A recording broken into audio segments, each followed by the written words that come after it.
లంగలైనా లపంగలైనా బ్రోకర్లైనా black మెయిలర్లైనా మీ కుటుంబానికి సరిపోతే కానీ మాకు సరిపోవు. కిడ్నాపులు కల్వకుంట్ల కన్నారా వేడుండి ఇప్పుడు చెంచల్ కూడా జైల్లో లేడు. ఎందుకేసిరు వాడిని జైల్లో? కిడ్నాప్ బెదిరింపులు ఈ కార్యక్రమాల వల్ల వాడిని జైలు వేసి. నీ కుటుంబం అంతా గిట్లుంటే నువ్వు సమాజాన్ని అంటావా?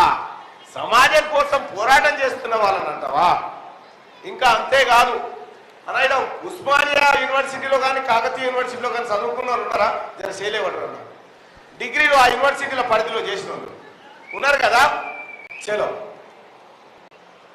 నేను ఎన్నికల్లో పోటీ చేస్తా ఉంటే వీడు రామారావు ఏమంటాడంటే, మా అభ్యర్థి బిట్స్ పిలానీలో చదివిండట, వాళ్ళ అభ్యర్థి అట ఇక్కడ కాదు రాజస్థాన్లో చదివిండట బిట్స్ పిలానీలో. ఆ బిట్స్ పిలానికి పల్లి పటానికి పోటీ అంటాడు. అవురా భయ్, ఈ ఉస్మానియా యూనివర్సిటీలో చదివిన వాళ్ళు నీకు పల్లి బఠానీ లెక్కనే కనిపిస్తుండొచ్చు, ఈ కాకతీయ యూనివర్సిటీలో చదివిన బిడ్డలు నీకు పల్లి బఠానీ లెక్కనే కనిపిస్తా ఉన్నారు కదా. ఇంత అహంకారం అవసరమా? ఈ యూనివర్సిటీలో చదువుకున్న బిడ్డలు ఈ పట్టభద్రులంతా పల్లి బఠానీ కాలా? నీకు అవసరమా? నువ్వు ఇప్పుడే కాకతీయ యూనివర్సిటీ ఉస్మానియా యూనివర్సిటీలో దీని బొమ్మలు తరగబెడతా ఉన్నారు, మేము పల్లి బఠానీ కాలమారా అని చెప్పి.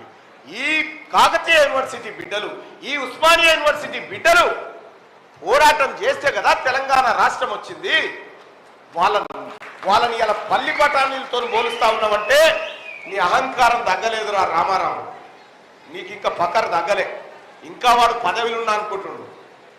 సోదరులారా,